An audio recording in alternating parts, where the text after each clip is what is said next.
कहते हैं। हम डेफिनेशन पढ़ते हैं, इसका परिभाषा पढ़ते हैं कि वर्ण वह ध्वनि है जिसकी और टुकड़े नहीं किए जा सकते। लेकिन हम लोग को समझ में नहीं आता है, तो आज हम लोग डिटेल से समझेंगे वर्ण, वर्ण के प्रकार, उनके प्रकार, उनको कैसे कैटेगराइज किया गया है, वर्गीकृत किया गया है। वर्ण, पहला एग्जाम्पल हम लेते हैं क। क हलंत, ख हलंत, ये है क हलंत। इसका मतलब आधा क। ख हलंत मतलब होता है आधा ख। ग हलंत मतलब होता है आधा ग। अ, आ, ई, ई। क हलंत को और हम लोग तोड़ नहीं सकते हैं। ख हलंत को और हम लोग तोड़ नहीं सकते हैं। ग हलंत को हम लोग और नहीं तोड़ सकते हैं। यानी हम लोग कह सकते हैं कि वर्ण जो है, वर्ण भाषा की सबसे छोटी इकाई है। सबसे छोटी इकाई भाषा की वर्ण है। वर्ण से क्या बनता है? वर्णों को मिलाकर शब्द बनता है। शब्दों मिलते हैं तो वाक्य बनता है। इसी प्रकार हम देखेंगे कि कुछ यहाँ जो एग्जाम्पल्स दिए हैं उसमें हम लोग हलंत लगाएं, लेकिन कुछ में नहीं लगाएं, क्योंकि स्वर वर्ण स्वतंत्र होता है। स्वर के उच्चारण के लिए किसी की सहायता की जरूरत नहीं पड़ती है। अगर हम कह रहे हैं अ, आ, ई, तो ये जैसे स्वर जो है अ, आ, ई, उ, री, ओ, औ, ये सारे के सारे खुद में स्वतंत्र हैं।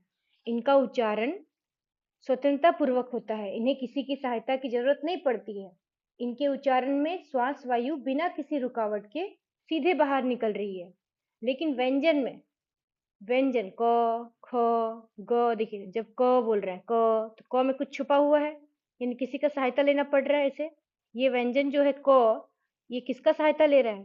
क, क हलंत जोड़ अ, ख, ख, मतलब ख हलंत जोड़ अ, यानी यहाँ अ छुपा हुआ है। इसी प्रकार व्यंजन अगर प्रयुक्त होगा स्वर के साथ, तो स्वर अपना मात्रा के रूप में प्रयुक्त होता है, ये तो हम लोग जानते हैं।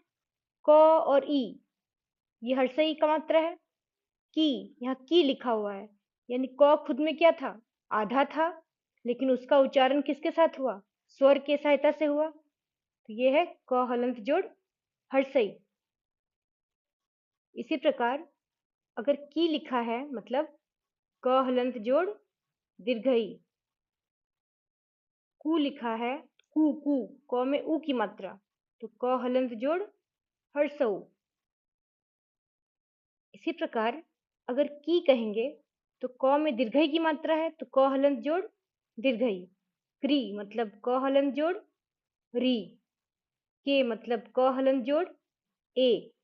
कै मतलब क हलंत जोड़ ए। को मतलब क हलंत जोड़ ओ। कौ मतलब क हलंत जोड़ औ। इस प्रकार हम लोग समझ सकते हैं कि व्यंजन का जब भी उच्चारण हो रहा है, जब भी हम लोग किसी व्यंजन को उच्चारण कर रहे हैं, तो उसके साथ उसका सहायता कौन कर रहा है? एक स्वर कर रहा है। वर्ण विचार को कंटिन्यू करते हुए हम लोग एक रिवीजन करेंगे। जैसे वर्ण, वर्ण ध्वनि का लिखित रूप है। वर्णों के मेल से शब्द बनते हैं। वर्ण भाषा की सबसे छोटी इकाई है। इसके और खंड नहीं किए जा सकते हैं। इसमें हम लोग को कोई कंफ्यूजन नहीं है। इसके आगे वर्णमाला। वर्णमाला मतलब सभी वर्णों को जब एक साथ लिखेंगे क्रमबद्ध रूप से, तो उसे वर्णमाला कहेंगे। क्या कहेंगे? वर्णमाला। किसी भी भाषा में प्रयुक्त होने वाले वर्णों के क्रमबद्ध समूह को वर्णमाला कहते हैं। जैसे कि हम लोग डिस्कस किए, वर्ण के दो भेद होते हैं, स्वर और व्यंजन। स्वर का उच्चारण स्वतंत्रता पूर्वक होता है। इसका उच्चारण में श्वास वायु बिना किसी रुकावट के सीधी बाहर निकलती है। स्वरों का उच्चारण स्वतंत्र रूप में होता है। अ, आ, ई, उ, री, उ, औ। हिंदी में स्वरों की संख्या 11 मानी गई है। व्यंजन, व्यंजनों का उच्चारण स्वरों के बिना नहीं हो सकता है। जिन ध्वनियों के उच्चारण से श्वास वायु मुख के विभिन्न भागों से टकराकर बाहर निकलती है, उन्हें व्यंजन कहते हैं। दो तरह का डेफिनेशन है, जैसा लिख सकते हैं। ये थोड़ा अपर लेवल का है और ये हम लोग शुरू से पढ़ते आ रहे हैं। और इनकी संख्या 33 होती है। क से ह तक को व्यंजन कहते हैं। इसी प्रकार स्वर के प्रकार, व्यंजनों का वर्गीकरण, वो सब हम लोग नेक्स्ट वीडियो में करेंगे। अगर ये वीडियो आप लोग खत्म कर दिए हैं तो आप लोग प्लीज कमेंट में डन लिखिएगा। और आप लोग को अगर समझ में आया है, आप लोग को और भी ज़्यादा आप लोग को अच्छा लग रहा है पढ़ाई करने में, कोई टॉपिक चाहिए तो ज़रूर कमेंट कीजिएगा। वीडियो को लाइक कीजिए, चैनल को सब्सक्राइब कीजिए, फॉलो कीजिए, रोज़ हमारे साथ जुड़िए। Thank you.